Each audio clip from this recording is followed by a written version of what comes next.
record. All right, and I've started that up. So, okay.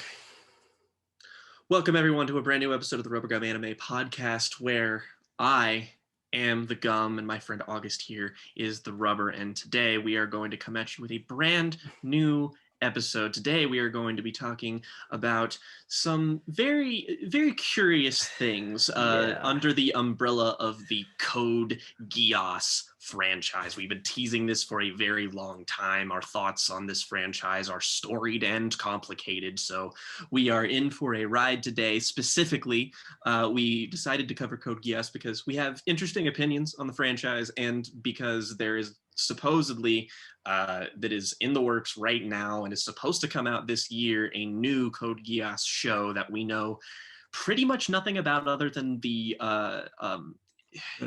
title, I guess. Yeah, what is the title? I actually forgot. It's like Z of the something or other. It's like Z of the Insurrection. Some fucking title-ass title. It's got like I want to say it's got somebody Z attached. Of the Recapture. There we go. Sure, it's got somebody like attached to it. I think director-wise. I wanted to say it was Araki, but I don't think so. No, it says here Yoshimitsu Ohaishi is apparent. I feel like I should know this name. I will do a quick search too. Yeah. And okay. I mean, like, we don't know anything about this franchise other than it is connected to that. So, you know, we want to cover our bases and talk about pretty much everything we can.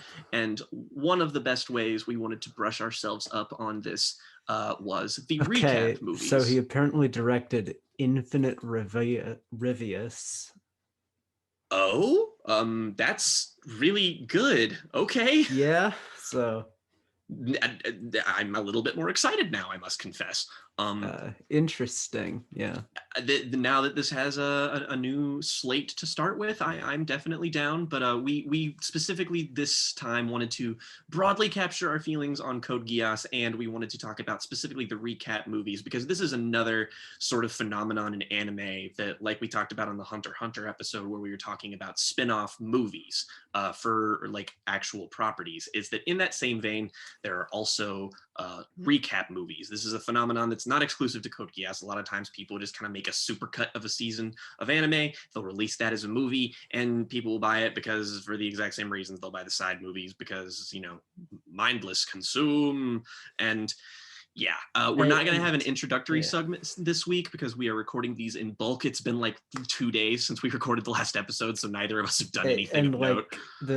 The only things we've watched have been together and for this show, so we don't want to give away the game. Yes, exactly. We watched these over the span of a couple of months, though, just because they are A, kind of long, and B, just like, I mean, I guess that'll be more for when we get into it, but it's just like they're very awkward to consume, like especially if you haven't seen the show in a while. Like I know you saw it like at least more recently than I have. I remember I had seen it like within the year. Yeah, I think I rewatched the first season of Code Geass, I want to say 2 or 3 years ago, but I remember it very well just because I was really into this franchise in high school.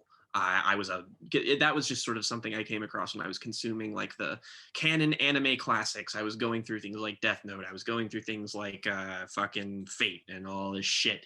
And Code Geass was one of those things. And it had, you know, a strong central premise, a very alluring kind of like main character and design going on, and that sort of pulled me in. And even at the time when I was a little bit less scrupulous, I was still very much aware of the fact that I thought that there was an insane disparity in quality between the first 2 seasons. And I wanted to like check and see if that still held true when I rewatched it, but I didn't even end up rewatching the second season. So we both are caught up in the respect that we've watched the movies, which do cover a solid 70 to 75% of what happens in the show.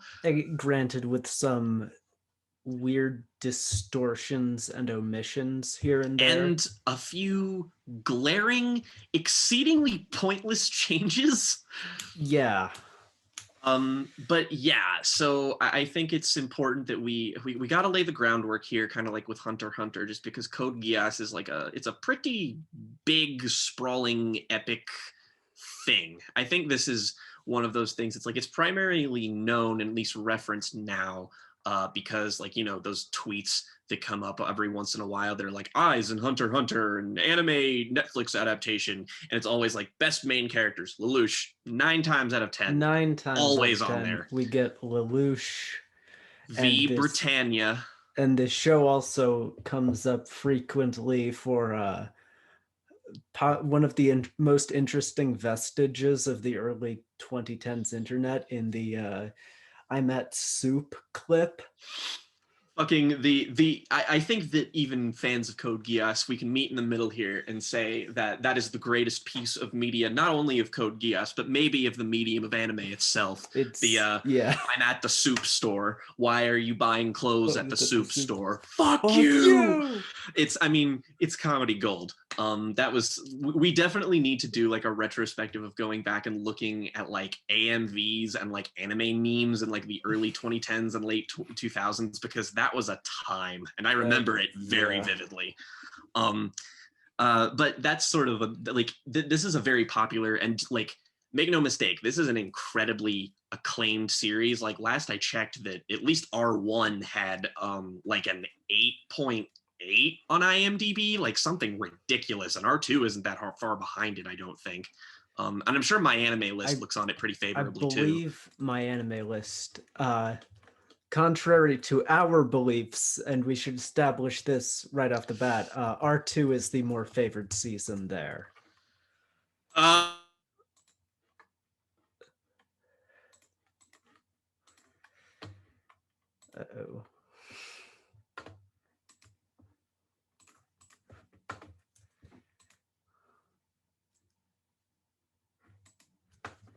Episodes, but it's just like we shat on the Hunter x Hunter movies. Nobody cares about those 2 movies, and like nobody likes those. I haven't heard any dissenting opinions on them. My internet cut out for a whole lot of that, so I missed. Well, I was just saying that this is a new sort of like thing for us. We're going against the grain of popular opinion, because like the Hunter x Hunter movies are terrible and everybody thinks they're bad, or at least mediocre. And like before, we talked about Earwig and the Witch. Nobody likes that movie. We talked about Kiki. Everybody likes that movie. And then we talked about Future Diary, which everybody just kind of like agrees is sort of a trash classic. Like your actual enjoyment varies, but I mean, like our actual analytical thoughts don't differ. And this very lauded, very popular, very acclaimed thing is something that both of us are not negative on, at least not wholly.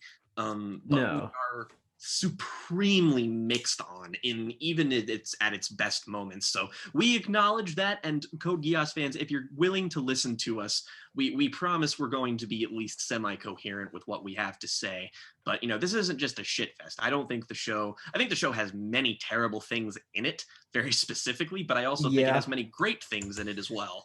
No, I would not. Like, I think if someone were to come out with a hate piece saying they thought it was the worst anime ever, I would have to disagree, because it's got plenty of amazing scenes, characters, and individual moments. But on that same token, if someone were to say it's the best thing ever, I would have the same justification for opposite reasons. And I used to be I never thought it was the best thing ever, but it was totally one of my favorite anime in high school. Like, and when I was it was like in my top 10, easy.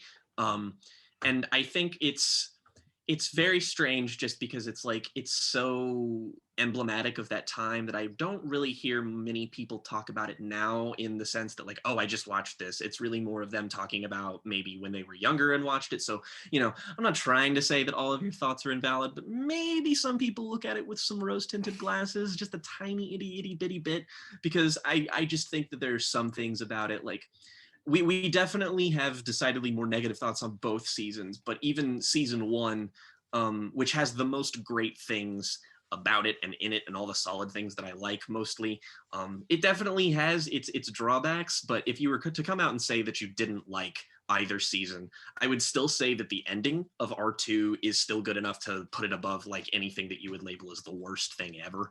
Yeah, So like, yeah.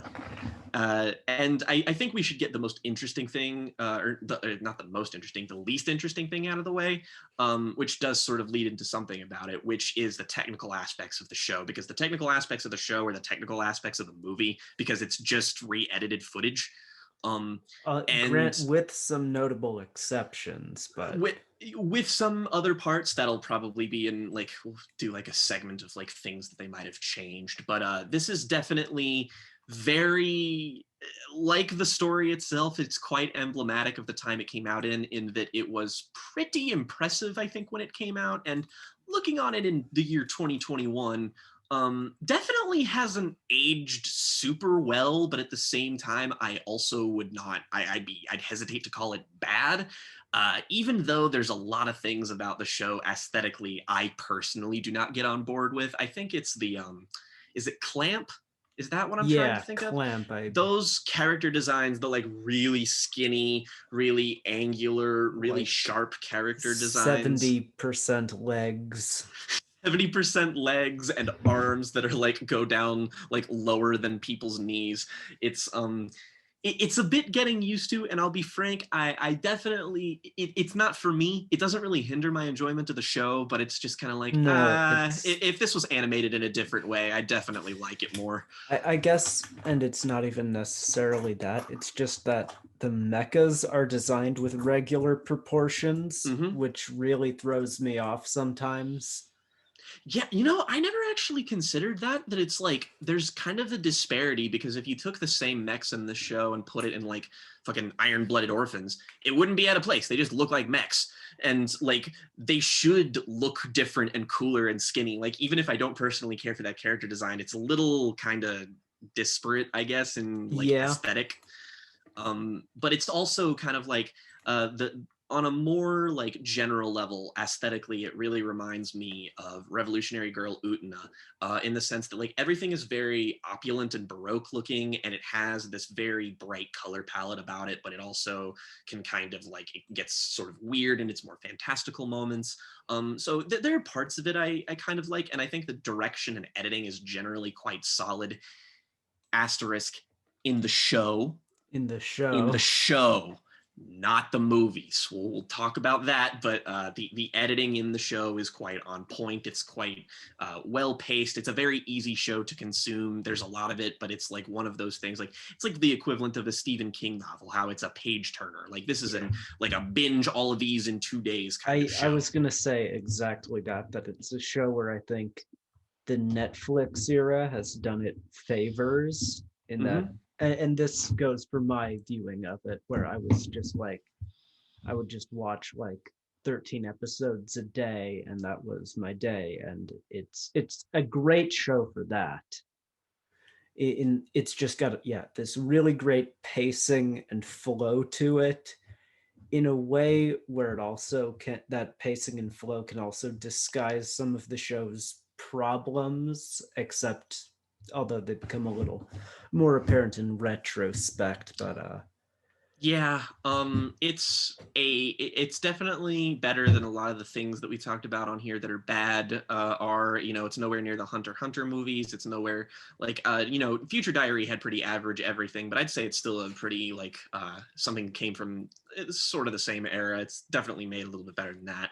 But now that that's kind of aside, we can talk about what the fuck even is Code Geass, because I'm sure, like, some people watch episodes like this and they have no idea what we're fucking talking about, yeah, which so is kind of bizarre because of how, like, this was, like, even now it's considered, like, a great show, but, like, back when I was a teenager, oh, God, I hate that fucking sentence. Back when I was a teenager, this shit was, like goat, like top five. It was just sort of like unanimously considered that.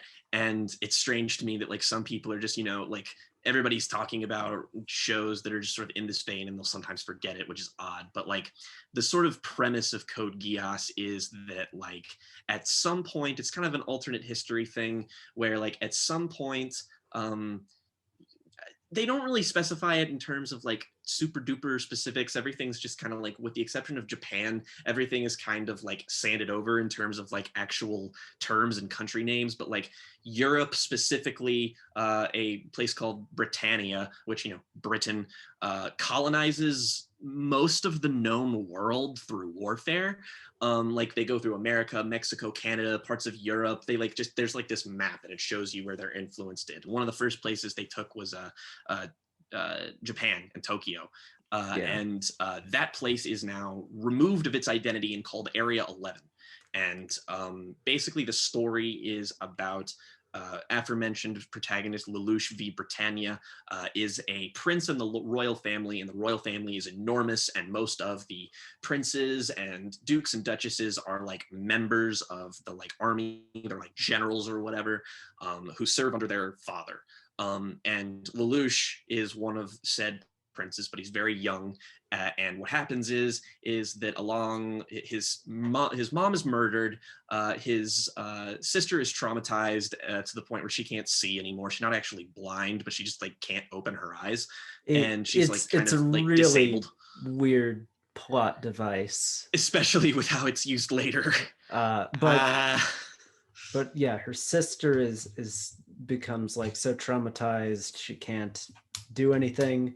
So then Lelouch shipped off to Area 11, basically to... along with his friend Suzaku, who is actually Japanese. Who is actually Japanese, and his Suzaku's father is important. He's like this big general in Japan, spearheading the resistance against the Britannian invasion. And then basically, by the time these two are much older, they've gone on very different life paths. Suzaku's enlisted in the military, and the Britannian military, importantly. And Lelouch is basically just your everyday high schooler with a genius intellect. And if you're wondering if this sounds a little bit familiar there at the end, there is that, yes, this does have the at least in terms of crossover appeal and a lot of elements of the setting, and especially its main characters, this has a lot of intersection with Death Note, which is something we've discussed before a lot, in that it's really strange. It has many connections, but mainly that of like Light Yagami and Lelouch are sort of seen as sort of that very archetypical anime mastermind main character thing. And I think one of the key reasons that Code Geass became successful too is Lelouch, even though I don't care for the character designs as a whole, has a great character design, Lelouch and Zero. And he's got the charisma and fiendish intelligence of Light, but you can root for him, because like we're watching Death Note right now because we want to talk about the show on here. And something that like is very apparent that I think you also mentioned in the Future Diary episode when we were talking about the main character's arc, how you talked about how Light's sort of genesis as a character is that like the darkness was there the whole time. The Death Note just kind of let him access it.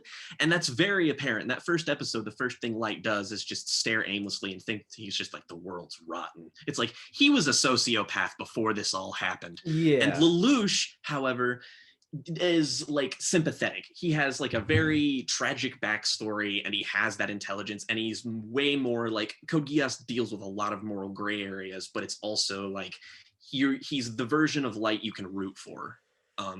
And his counterpart Suzaku is sort of his rival, his L to some extent. To some extent, yeah. The relationship is a bit skewed because Suzaku does not rival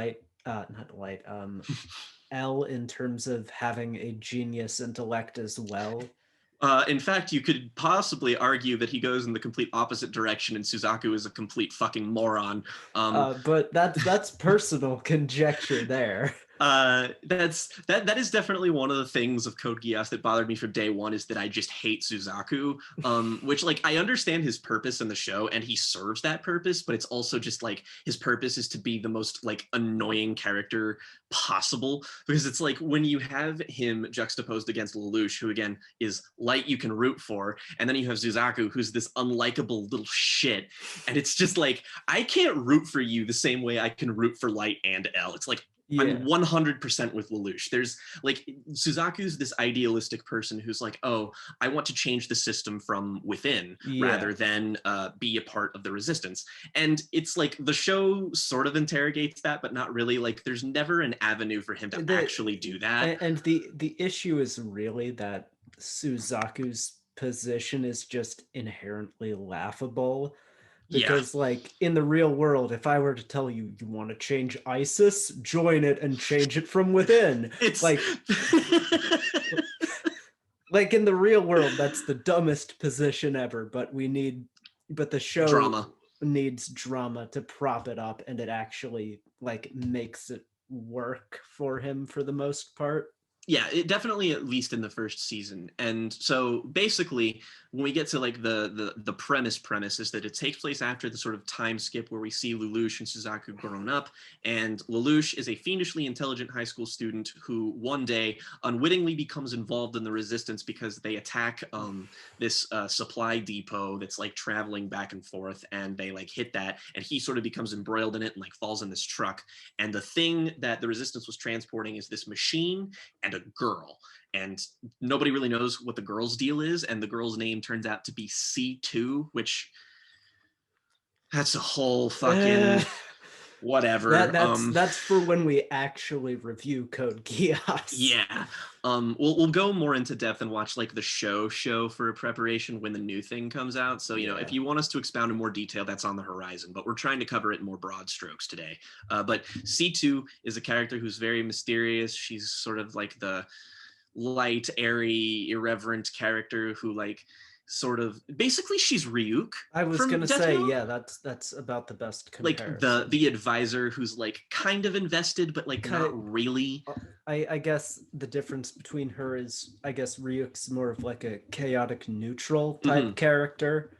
Or she's like a chaotic good kind of. Yeah, kind of. And so he finds her, and like with Ryuk and Light, she bestows him in like a moment of weakness as they're surrounded by soldiers who are going to shoot and murder them because, you know, he's an 11, they think he's expendable, and she's like a high value target. She gives him the power, because she's not human. That's all we know about her at first, is that she gives him the power of the Geass, titular Geass. And what the Geass is, which by the way, I don't know if that's like an actual word or not. Like, I don't really, I've never seen it before. I don't know if the show made it up or if it's like a Latin word or something. I swear I've seen it in something else. It wouldn't shock me, but the Geass is basically a very specific power. I mean, it's Lelouch's Death Note, except it has some different sort of rules, and it's different in action. Like, he doesn't write something in a notebook and a character dies. What he can do is, if he looks someone in the eyes, or even like a group of people in the eyes, he sort of like shoots this little beam of light into them, and they have to obey and do exactly whatever he says. And there are limitations to his power, which are, it's interesting because it's like C2 doesn't explain everything to him, and he has to learn, like, how long will someone act under my influence if I tell them to keep doing this for a certain number of days or weeks? And he finds the limitation there. It's like, can this person do something that's like physically impossible for them to do if I command them? And they can't. But basically he's deciding, like, I'm fiendishly intelligent and I now have this weapon, and the resistance is dying. So what if I developed an alter ego to spearhead and re-energize the revolution? And I used my Geass to be able to do that. And to take this brilliant tacticianship up like an extra notch and be able to have control over people in a sense.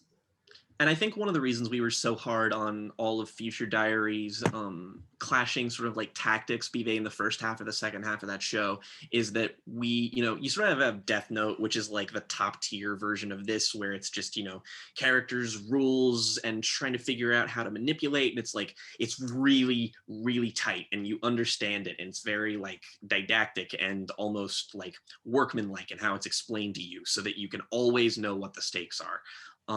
But in Code Geass, at least in the first season, that's a very similar vibe. It's just on a much bigger scale in terms of like how people fight. Also worth noting is that Code Geass is kind of a mech show. Even though I'd argue that's kind of a weakness of it, is that the mechs are really just kind of window dressing. Like, it's a bit far off in the future, so all the technology's developed, and they have like they go around in these little mechs that look like they're out of Eureka 7, and that's what they use for like warfare and stuff. So there's a lot of battles between those two, and Lelouch has to keep his identity hidden, much like Kira, and sort of there's the whole like trying to balance your life, like a very Persona franchise kind of thing, where it's like you have to balance your normal high school life with being a secret political revolutionary. And the first movie captures the first season. And, as such, you'd think like, well, it's got all of the same things. It captures the first like 17 episodes of the first season. Yeah, it's a bit wonky in that respect, but even then, I'm still willing to forgive it. And you're probably thinking, well, if it's a recap movie and it contains all the same things as the show, like, yeah, it's going to speed through them, and it's obviously I have to go in knowing that. But like, so if it doesn't contain anything that like wasn't there in the show or is basically innocuous, then like, why is it a problem? And the problem lies in the fact that they edited this in the worst way they possibly could have. The first 20 minutes of the first recap movie feels longer than the first episode, and it takes more time to tell you everything than the first episode does. It does, like, and it like it keeps with a lot of the show's narrative beats, but the general problem with these movies is that they're just edited in a way that makes no sense to any living human being. Both structurally and on a moment-to-moment basis. Like, they will cut certain shots that went on for longer in the show short, and the editing is like, sometimes it's legitimately like out of chronological order for some reason, and it makes all of the battles like insanely difficult to follow. And you can already kind of have trouble with that in the show, and so now that it's just like you get basically half the amount of time to do it all. And I think the conclusion that you and I both came to with these movies is that it's like they're covering, like, yeah, we have to give them the benefit of the doubt in the respect that they have an unwinnable situation where they have to condense an entire season of TV, 24 or 17 episodes, into basically 2.5 hours. And don't envy them there. But that said, I just don't, like, if you gave this task to me, I genuinely feel like I could do a better job. And you just gloss over so many grace notes, and then once that first 20 minutes happened, it bizarrely begins to show all of the slice of life / high school shit in the show in more startling clarity than the battles.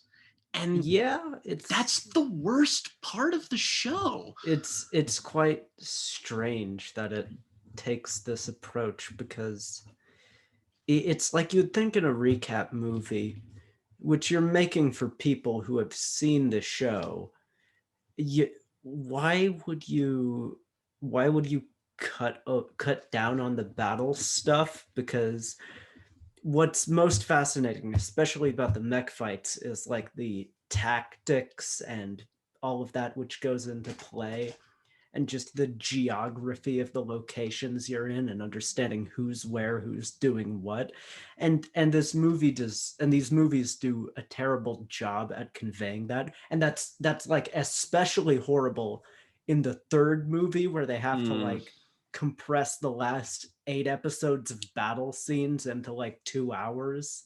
Oh god, it's really bad. The first one also contains that sort of like that siege on the mountain, which is just like, it's a great moment in the show, and in the movie it's just fucking confusing. Like, I just don't understand why you have these like vital, interesting moments that you just could include instead of other things, and that like their priorities during making these structurally were just completely out of whack. I genuinely do not know what kind of person you'd have to be like, these changes are this is acceptable.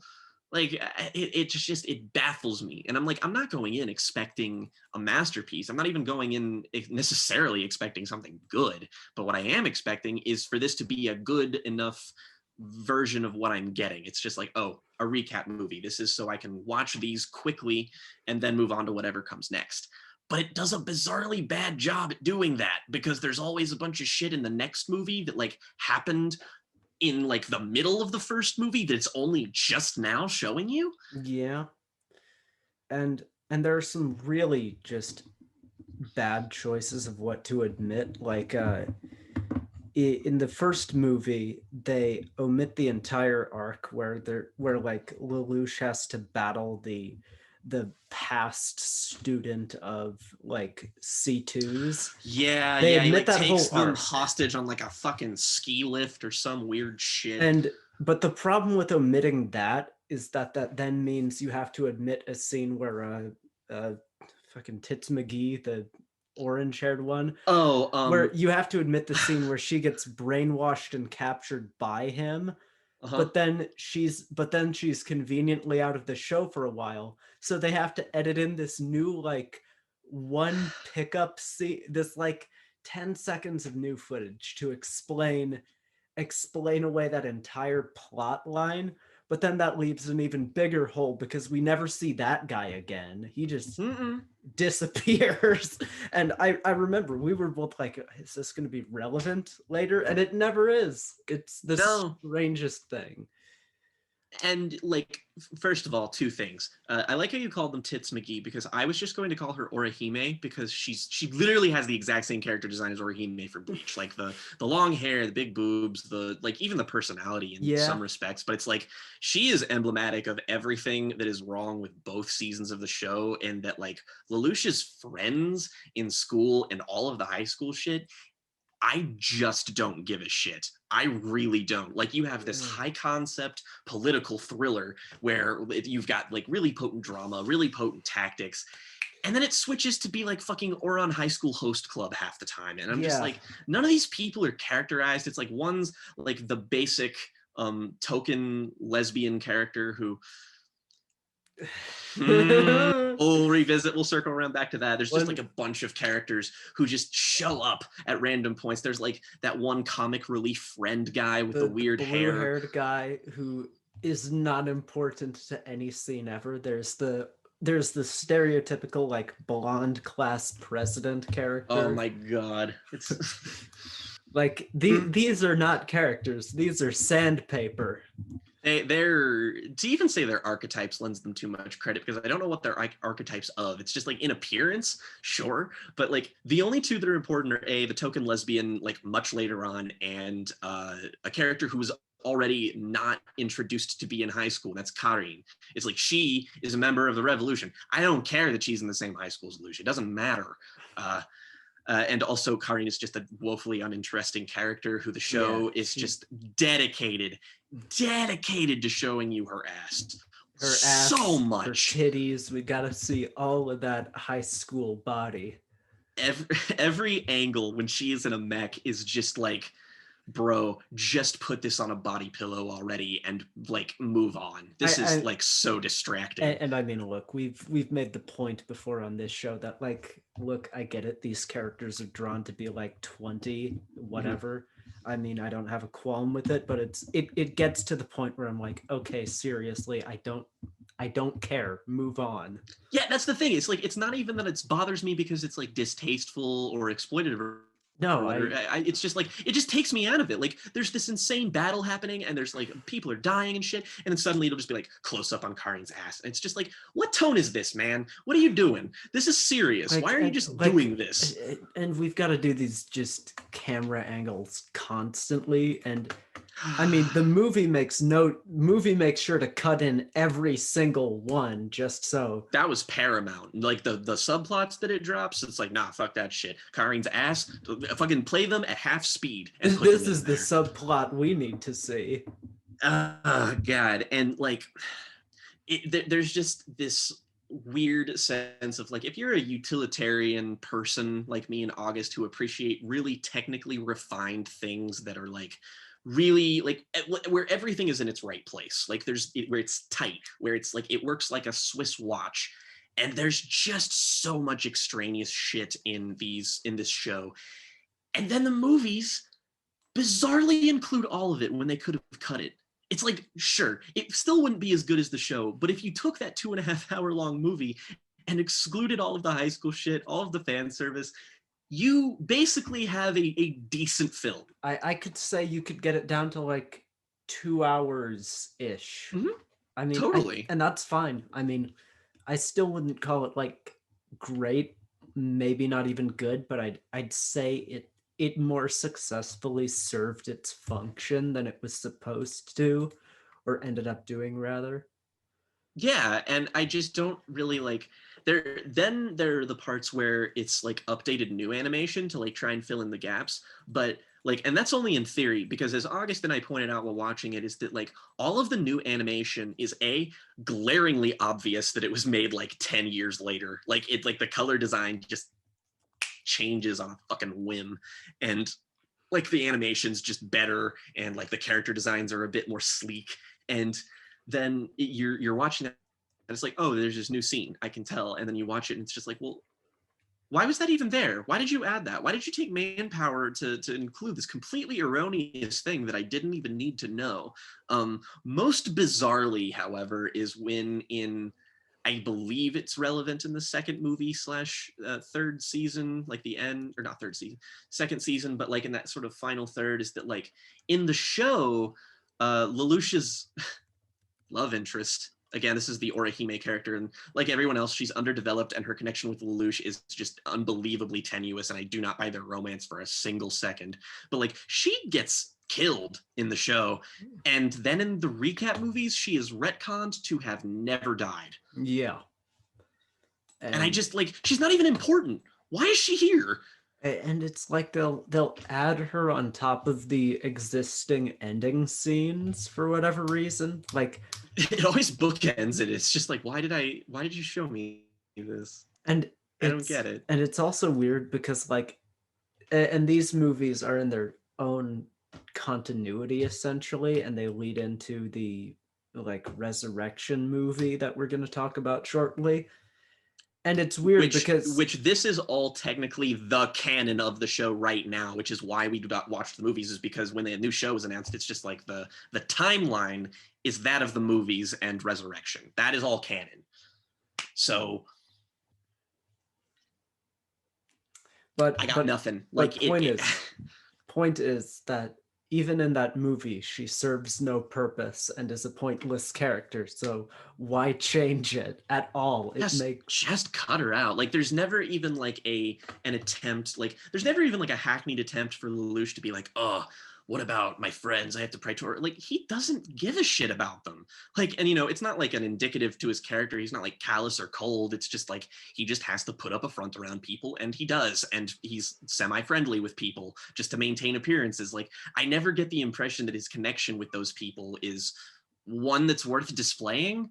Like, even in the show, it's just kind of like, I only believe that Lelouch and Suzaku are friends, and the way their relationship is taken, that's the only one I would need to be made aware of, really. Yeah. It's the only one that holds any water. It's because it's like they have history, and because of what they're doing, it's like Suzaku changing the system from within pisses off Lelouch because he knows that's A, likely impossible, and B, he's like, you're my friend and you're Japanese, so this kind of feels like you're betraying me in a way. And then Suzaku's like trying to hunt down Zero, which is his alter ego. So when that eventually that reveal happens, that like means something. That's like there's drama there. And yeah, these movies are just so dumb. I hate them. Their character introductions are terrible. If you're a character that's not the main character, he will show up in a scene. Like the fucking samurai dude just shows up in that mountain battle scene. We do not see him at all. That's right. Oh gosh, that's such a stupid part of this show, that like these movies where it'll be like, if you don't have your own dedicated subplot of being useless, you're just there. Like, get in there, buddy. You're on camera. Scene's rolling. Fucking caught in 4K. I'm also disappointed just because I think the recap movie had potential to A, trim the fat, and B, it stops like right before the show truly gets like bad, in my opinion, where it's like all of a sudden all of these things that were just sort of window dressing for the premise are now the most important things of the show, namely the origin and existence of both C2 and the Geass, and maybe like the worst antagonist in like a show that isn't complete dog shit ever, And which yeah, is Lelouch's father, Charles. Is that his name? Charles Z. Britannia, who's the worst character ever, and if you disagree, you're stupid. Like legitimately an awful villain. Like he's just like, I am an imperialist and Lelouch is weak. And it's like, I'm going to get the divine spear of the heavens to rule the world. And then he dies, and you're just like, thank God. And then the show bafflingly introduces 4 more antagonists that are all worse. It's like, yeah, there's Lelouch's brother, who's like this kind of guy like vying for the throne, mhm. who would have been a better main antagonist if he was like developed and you cared. Yeah, But what was his brother's name? It was something stupid. it definitely was something really fucking dumb. And there's like, it sort of cuts off, like you have all of this political drama and this like systemic like thing. Like it's a pretty poignant look at colonialism, honestly. Like it's a very it's not exactly subtle, but it's also just very like, and I completely forgot to make this comparison, but like Lelouch's persona of Zero is basically makes this show into V for Vendetta, where Lelouch is V. And that sort of like revolutionary aspect to it all is really played up, and it's just sort of like this grassroots rebelling against the system kind of thing. And there's you get to see all the sides of it, and how a lot of good people are caught up on the worst side because they've basically been brainwashed since birth to think that they're doing the right thing. And there's a lot of potent stuff there. It's just that it's next to a lot of shit that's not really compelling. And then this is why we can segue seamlessly into the second movie, because the second movie is the worst one. And the reason it's the worst one is because it begins right where the show became terrible. So it is, by that virtue, terrible. All of the bad things are indeed there, and it has the problems of the first movie, with the editing, with the structure. I would say with the second movie, because I think to give it some fairness, I don't think it's horrid immediately, because No. first it finishes up those last 8 episodes of the first season. Mm-hmm. But the problem is, first movie adapts 17 episodes. The third movie adapts 8. This one adapts, for whatever reason, for whatever stupid reason, it adapts 25. Which is imagine what that does to the pacing of something like the first movie, but with 8 more episodes. And again, bizarrely, leaves in most of the boring shit in that season. Like the reason I think season 2 is like falls off so hard is because the lore and like magic and all that otherworldly stuff related to Geass and C2, it all sucks. Like I don't mean to be dismissive. I know people like this shit, but like it is the least interesting thing ever. Like, we've got this political drama, and we've got the window dressing, like, and we can go back into the Death Note thing here. Death Note is great because like all the exposition about the Shinigami world, Ryuk just gives in like 2 sentences. He's like, yeah, it's barren and we don't know why it exists. And I did this because I was bored. And it's like, okay, that's all I need. That's it. That's all I need. I don't care about the rest of this. That's fine. Let's move on to the premise of the show. The show just literally forgets its own premise. It literally stops being the thing that it was good at, which is like a political thriller / mech battle anime thing.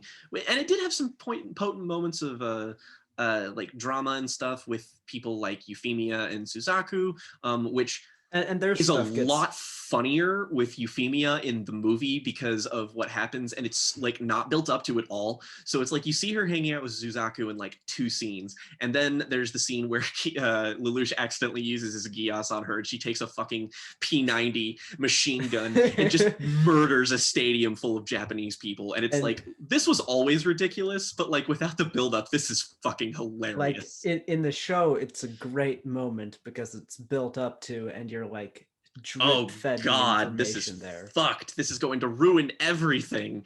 And it becomes this like, yeah, amazing moment, even if it's a little like a comedy of errors, like I'm watching Clark Griswold here.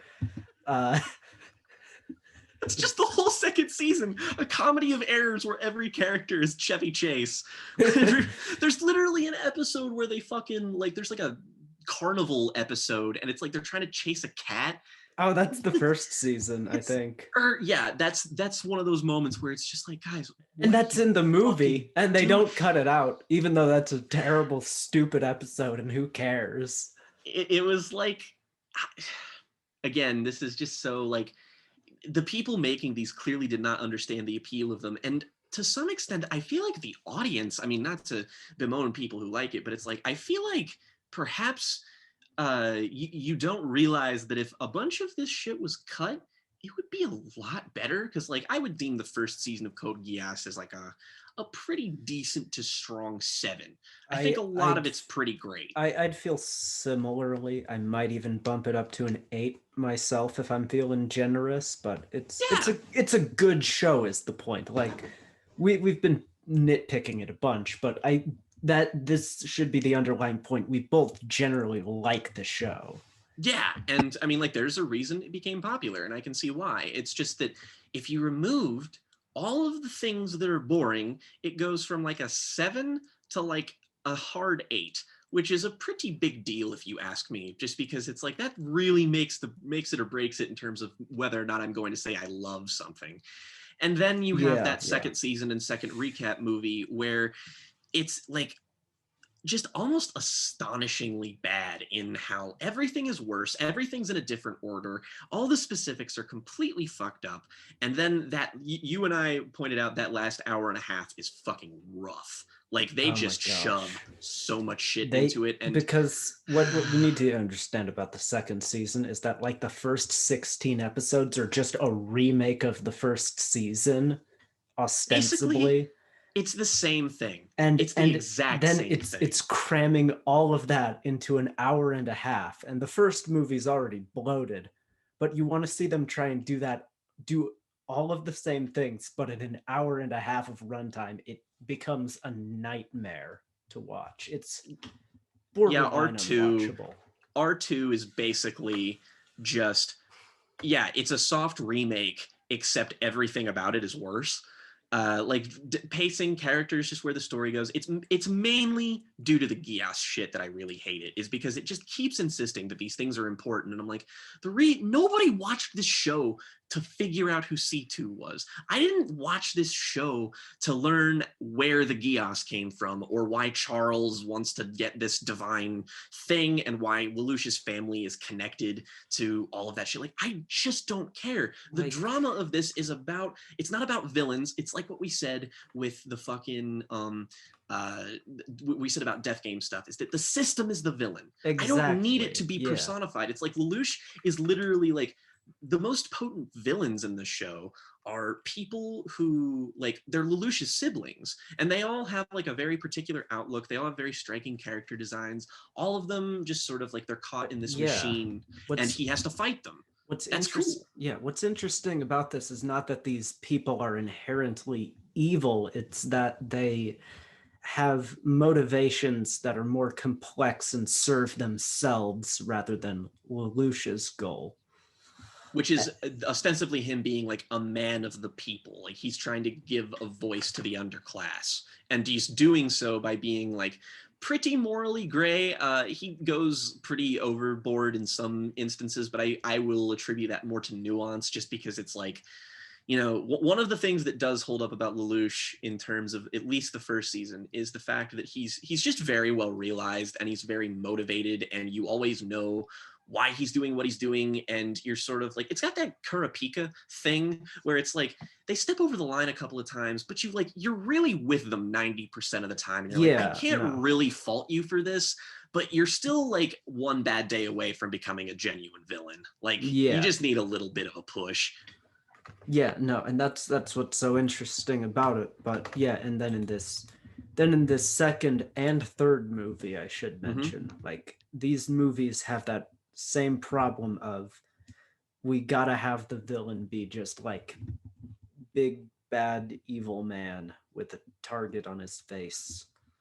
And it's just like, man, nobody cares. There's just not like, and these movies are just so languid, and it's like, oh, you're giving me a highlight reel of everything I hated.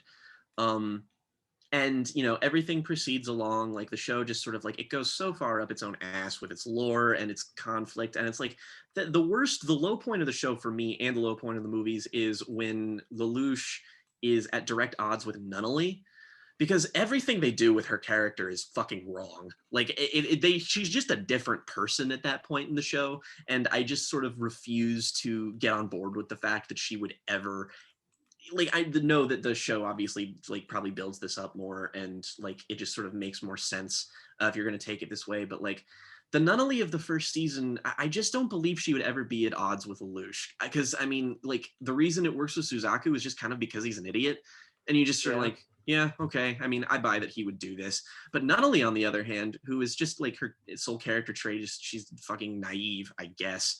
And then she shows up, and there's this whole conspiracy about how their mom was killed, and it's blah blah blah blah and blah this blah this blah. is also in tune with the Geass stuff just being the stupidest thing ever.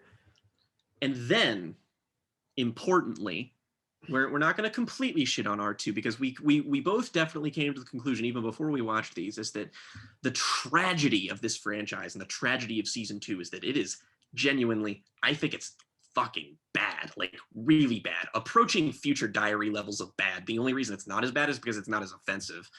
And then the fucking final 2 episodes, like the final 15 minutes of that third movie where it does the ending to this is fucking perfect. I mean, God, the ending is genuinely heartbreaking, and just staple it onto the end of the first season, and that's how I'll pretend it happens, because it's like, yeah, it's this brilliant written ending that's perfect. And it's the thing that sets Lelouch up as like, this is where he definitively proves that he's A, completely on the side of good, and B, that's the difference between him and Light Yagami, is that like they both get pushed into darkness, but Lelouch never succumbs and is willing to pay the ultimate price in order to see his cause furthered and his cause of like liberation. And the way he goes about accomplishing that, like, I know this is an old show, but spoilers.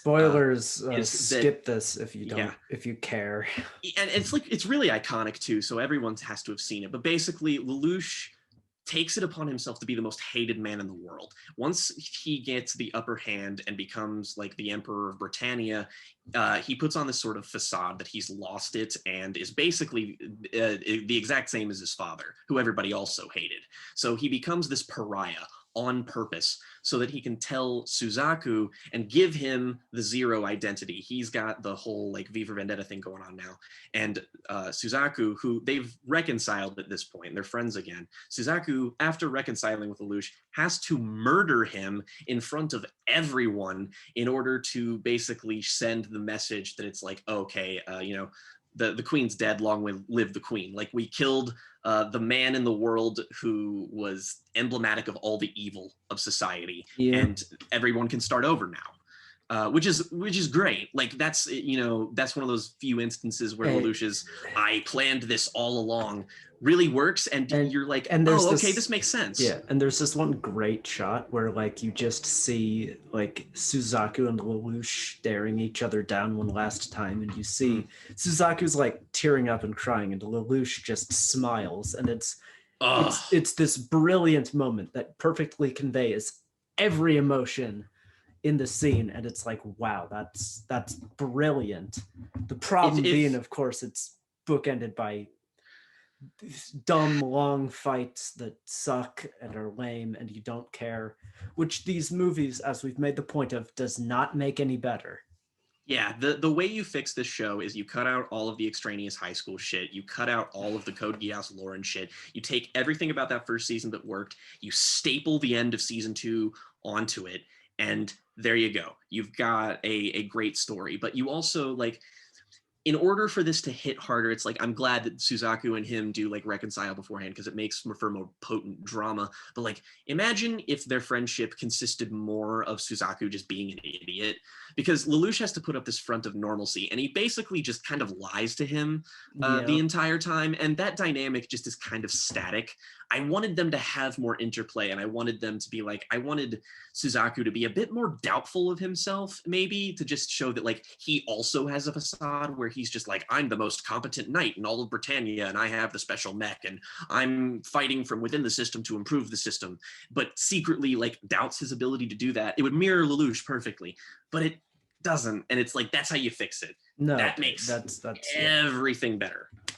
But and that's then we go to tenuously the best part of the recap movies, which is the film The Resurrection. Code Geass something or Lelouch other. of the fucking semicolon Resurrection. Yeah. Kingdom Hearts ass title. But like, we should stress that this is not good. I would struggle to call it even like dramatically better than the first recap movie. It is, but it's not dramatically better.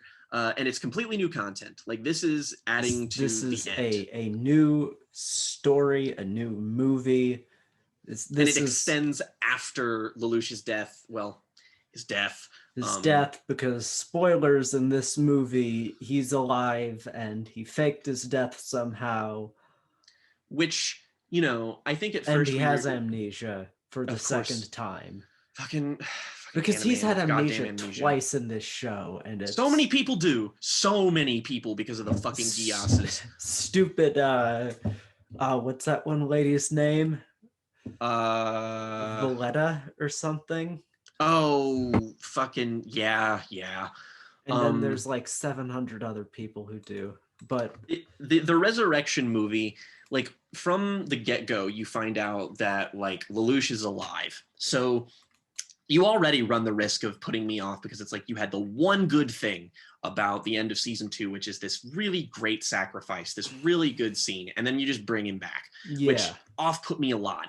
However, this movie is its own thing, so it's a bit more free to do it at once. And as a result, it is definitely more tightly wound. It's better edited. It's better paced. It's like, yeah, sure, it's a bit long. They have the ability to tell an actual story and not like a Cliff Notes version of a story, which makes it much more entertaining.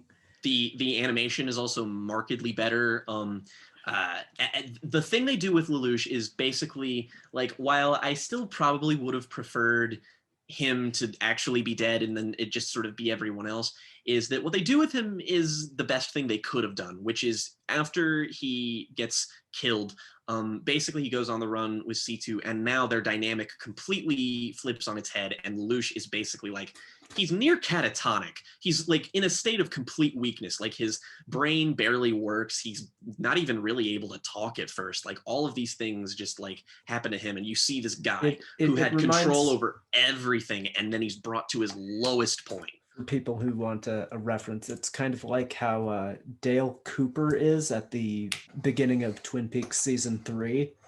That's a fantastic comp. That's exactly what it is.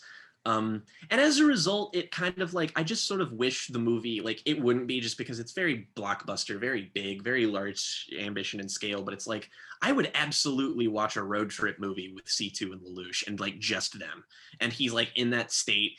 And then like, I don't know, they're just characters that have a pretty interesting capacity for chemistry that they kind of have, but never really use. But then the movie remembers that it can't be, you know, too weird. And then it's just like everybody kind of shows back up. Kyne and the Resistance show back up. Everybody becomes involved in this conflict in the Middle East, I believe. Yeah, I think it's like the Middle East, where this like ruling class family there is essentially, I guess, trying to take over the world in their own right.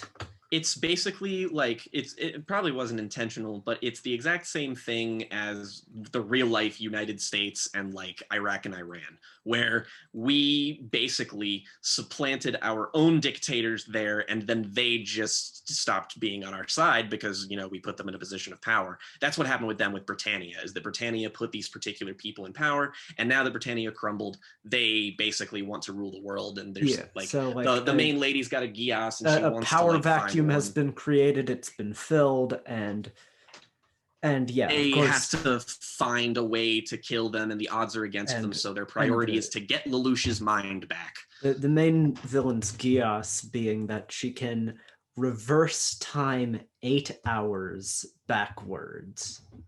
I believe it's 8 hours. Yes, which is like it's got a time limit on it, but it's like you think that is a thing that is basically you can't write your way around that. Like she's inevitably going to win. But one of the cool things it does is that the mind games and the application of how Lelouch ends up outsmarting her after they sort of like they find this like artifact that has to do with all the Geass lore shit, but like Lelouch comes back in full force.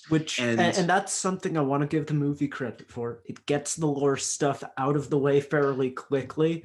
It's basically vague enough to the point where it barely even registers. Like we've got to have it for the people who care about that for whatever reason, but I will give the movie props that it seems to respect the people who don't care enough to like not have it be a major part of what this movie is. It's like a couple scenes where you get that, and then and we were both rolling our eyes during those scenes, but it moves past those and gets to the point. The tactics are definitely a step down from season one's. They're a bit too basic. There's like this prison heist thing that happens where Lelouch gets his powers back, and the final battle's decent, but the reason it's cool is because you see everyone lose, and then you get like this sort of fake out where it rewinds time because of her Geass, and it sort of happens over and over again. And Lelouch, after deducing that this is happening in a pretty brilliant way, ends up being like, oh, they were prepared for our assault in every single way. So this must have happened, and they couldn't have possibly have known this. So they must have like suffered casualties, gone back in time, and then prepared for us. So then he adjusts his plan accordingly to basically thwart them, to design it specifically so that she won't notice. And then they kill her, and the movie's over.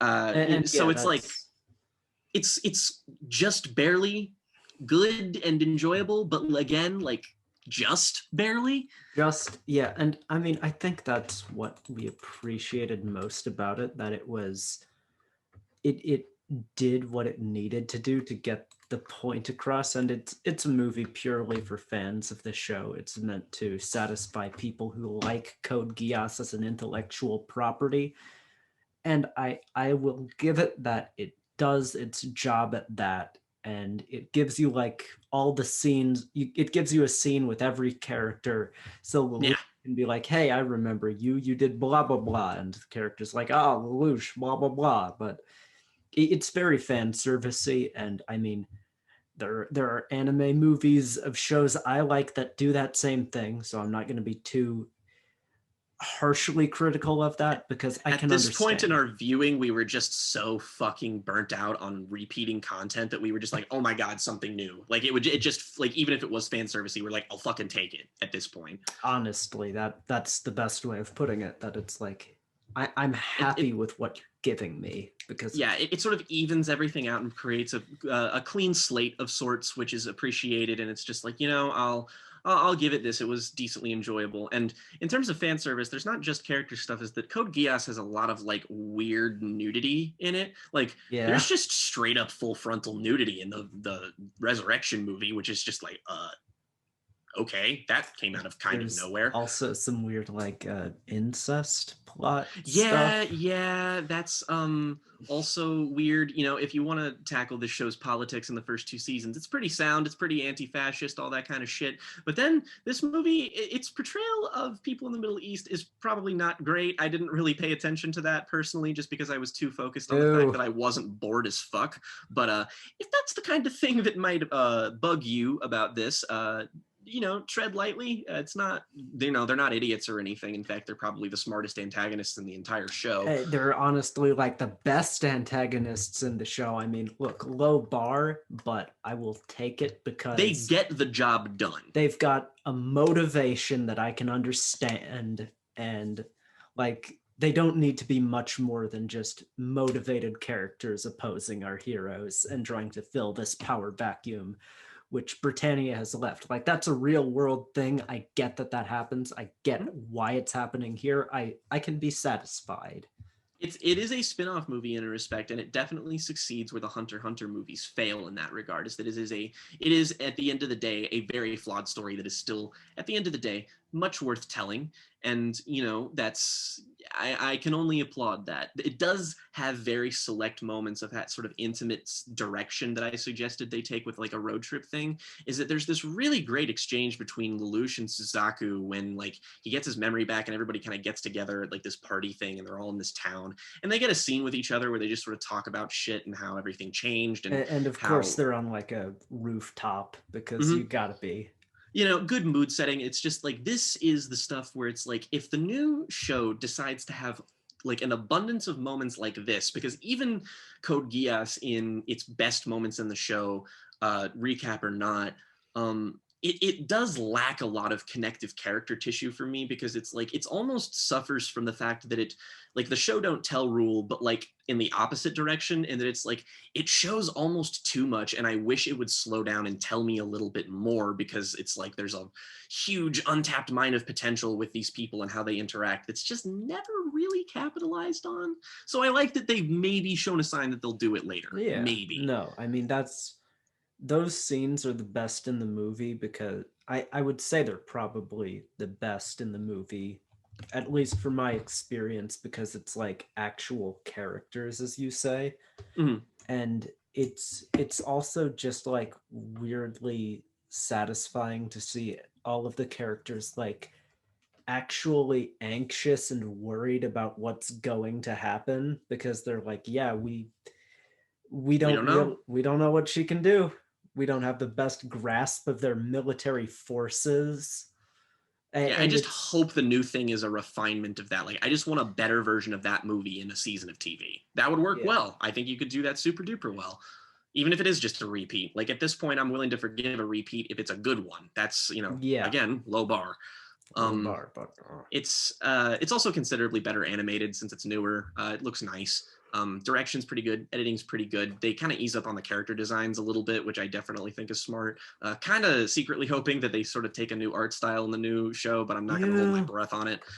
But that's the thing about Code Geass, at least especially this like last thing here, is that it serves the same function, I think, as the Heaven's Feel movies for Fate Stay Night. It's albeit not nearly as good as those. No, I think, but it's just sort of like, you've endured so much trash that you get like this one treat at the end where it's just like, you kind of made it feel worth getting here in the first place. So kudos, I guess. Yeah. I mean, it's really a movie that is emblematic of the best and worst parts of the show. So and the worst parts, it just kind of discards very quickly. It's very easy to ignore those things. They're there, but you can ignore them much easier. Like, there's no fucking student shit. There's no slice of life shit. It's just the thriller part, which is what we want. And by the way, how did we go this entire episode without once mentioning Pizza Hut? Oh my god! I don't know. Like, that was one of the first memes I was ever exposed to, is the fact that like pizza like everybody in this show eats pizza casually, and it's got this Pizza Hut logo on the boxes that's just like, it's like Fight Club and Starbucks, how it's in like every scene if you look hard enough, and it's just like, how much fucking money did you get from Pizza Hut to keep doing this shit? It's consistent. Very interesting. Like, and it's not even like subtle at point, like in the show it's just like they'll have a box of like C2's character eventually becomes girl who orders Pizza Hut exclusively, and sexy lamp that eats pizza. And she'll have like mounted like stacks of Pizza Hut boxes and like the Pizza Hut character or whatever. she's fucking built like Megan Fox and spends the entirety of the show eating Pizza Hut, and it's just like, okay, I mean, I guess they have a hell of a metabolism wherever the fuck she's from. And, Yeah. oh yeah, that's right. The dimension she's from is actually called C's World. C's World. It's so awful. Why do anime like? Why do they? What was that fucking thing? The Yigga Millennia. Yigga Millennia. That was it. Why do people fucking like the translators just sit down and be like, okay, maybe this isn't gonna work in English. What if we change this to be something different? Instead, they're gonna do fucking C's World and Yiga de Millennia. Like, get fucked. I can't pay that the time of day. That said, we do look forward. We are kind of anxiously awaiting this new show because, you know, I feel like it'll open up a lot of avenues for discussion in terms of this franchise, which is totally worth discussing just because it's got so much shit in it. And I want to see the final form of this show, because even shows that, like, we were talking about Death Note, which we watched the first 5 episodes of that the other night. And that really opened my eyes as to how much better I think Death Note is that it's like, for all of its problems and how, like the other show, a large portion of it goes way off the rails and suffers hugely for it. But it was never as tight as Death Note. It was never quite as well put together. And I want to see the version of it that is. Yeah, I mean, I do too. That's why I'm awaiting this new season. I hope it's good. I think I speak for both of us when we say we want this to be good. Yeah, we'll elaborate in more detail. I think what we'll do is we'll sort of recap everything once the new show comes out and we finish that. We'll sort of recap seasons 1 and 2 after a rewatch and then go straight into that. So we'll be a bit more specific in some of our complaints if maybe it was a bit too broad. Or if it's awful enough, we'll do like a full review of season 2. Yeah, that's very possible, just because there's a lot to, like, there's so much shit we just did not even mention, just because it is a show where so many things happen on a given episode basis that it feels like an entire season's worth of plot are condensed into 24 minutes. So, you know, that's our thoughts on those. You know, we don't want to, you know, we're not just contrarians. We think this for a reason. But, you know, if you do like these things, hell, tell us, give us feedback. Why do you disagree with us? Why are we wrong? Tell us in the comments below. We're happy to hear why. Because I have a lot of mutuals on Twitter who I'll talk shit about Code Geass, and then they'll just be like, fucking excuse me, you fucking talking shit on this masterpiece? And I'm just like, look, I could explain to you why I think this is really bad, but it would be a 15 Twitter long thread and it would be obnoxious and I would be mean. I don't want to be, but like, notice I'm not angry at you. I'm angry at the writers. Oh, one last thing. We forgot to mention the token lesbian, with the character arc she has where she's in love with Euphemia and then Euphemia dies and then she becomes so obsessed with her, she harakiris herself in one of the mechs, but not after. I think this was the first time I ever witnessed like actual like adult content in a show is when she's like masturbating, and she does so by very eagerly humping the corner of the table. I am the table. I am the table. And it's I'll send that to you if I can find that, because it's so uncomfortable. It's so fucking weird. And then that just sort of happens, and it's like, let's bury all our gays because of course we have to do that. Although she doesn't actually die, notably. She like she tries fails to harakiri. Yeah, she tries to. But that said, I think it's interesting that, like, I hope that that's a trope that was very much born out of that era of anime. And, like, you know, modern anime, many problems with it. There's a lot of things wrong with every era of every artistic movement. That said, filler is kind of a concept that I haven't encountered in shows in the 2010s all that much. It's kind of been done away with.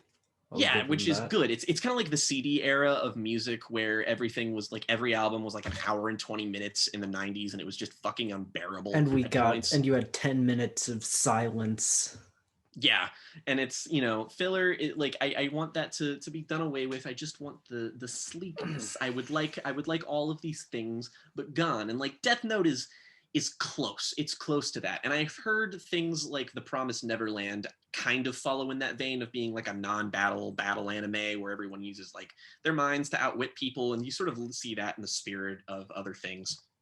And it's like, okay, I can get behind that. I hope that it's done with that level of gravitas at least. So, you know, here's hoping. We don't want anything to be bad. But yeah, that's kind of our take on Code Geass. Tell us what you think in the comments below. Give us recommendations. What do you want to hear us talk about? Blah blah blah blah blah blah blah blah blah. Goodbye. Goodbye. Hey. Yeah.